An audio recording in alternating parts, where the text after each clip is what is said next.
And we all, the majority of our people, we don't want to rule the Palestinians, let them run their life the way they wish. We wish to retain our security. We pray that we would like to see the Palestinian Authority developing not to something which is a failed authority. We would like to see a leader like Sadat who wants to have peace and can deliver. We would like to see effective security forces amongst them who are prepared to combat terrorism. We wish to see independent legal system. We wish to see free press. We would like to see their educational system teaching the Jews are not descendants of apes and monkeys, and that we are not poisoning the wells, but rather we are neighbors with whom they have to do peace. So there are some of us who believe that the present negotiations might lead to peace. Others think that this is unreal, that we should go at least for interim agreements that would pave the way with economic prosperity and with security conditions to peace in the future. But let me make you sure, everyone here wants to see coexistence and peace. And you are here visiting us, and you'll hear many opinions on a variety of different issues. You come to visit, you come to have fun, you come to do business. Why is it really attractive to have and do business with Israel? At least Warren Buffett and Bill Gates thought it is. Warren Buffett just said lately, he defined Israel as the leading, largest, and most promising investment hub outside the United States. And Bill Gates added that innovation going on in Israel is critical to the future of the technology business. Well, just looking lately what happened, even Facebook acquired a few weeks ago Israel startup Onevo, which is its first R&D center in Israel, for $150 million.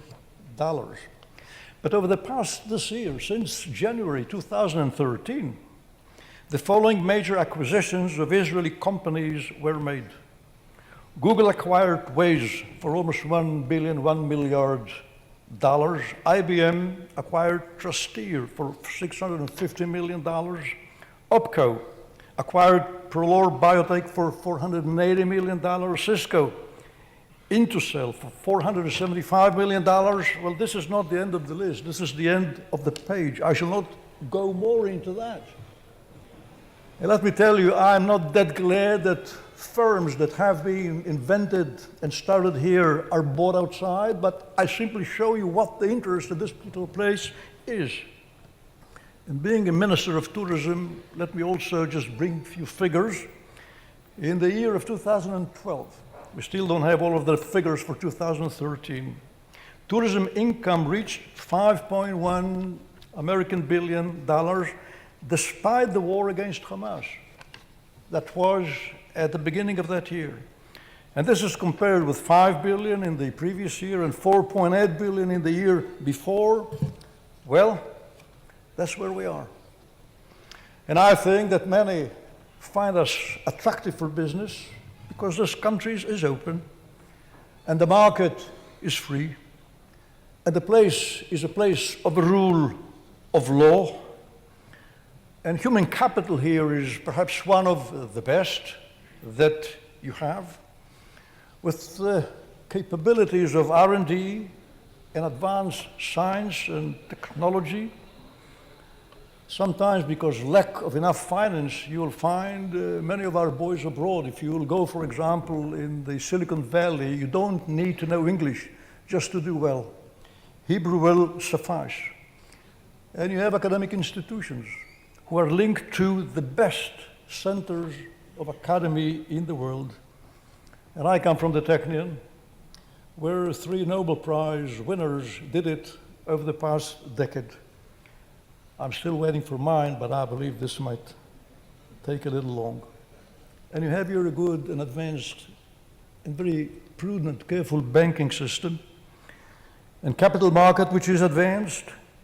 You can find here many foreign banks who found it attractive to make business here, such as HSBC and UBS and Deutsche Bank and Barclays and Credit Suisse.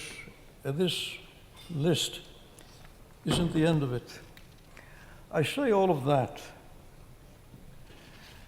because when you go back to your home, please remember that you are coming back from a visit to a country which stands in this Middle East like a lighthouse, with free press, with independent legal system, with open economy, with vigorous and lively political discourse, with the right to vote to everyone, and the right of representation to everyone. On that I would like to make this note. More than one Israeli citizen, Arab Palestinians, enjoy all of these rights.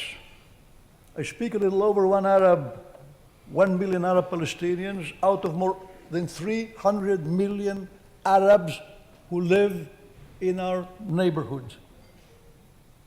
And out of that number, just the Arab Israeli citizens enjoy full democratic right. Please note, less than 0.5% are really free, and they are all Israeli citizens. We are proud of that. Let me wish you fruitful discussions and workshops, and don't forget, have some fun. I'm a Minister of Tourism. Thank you very much.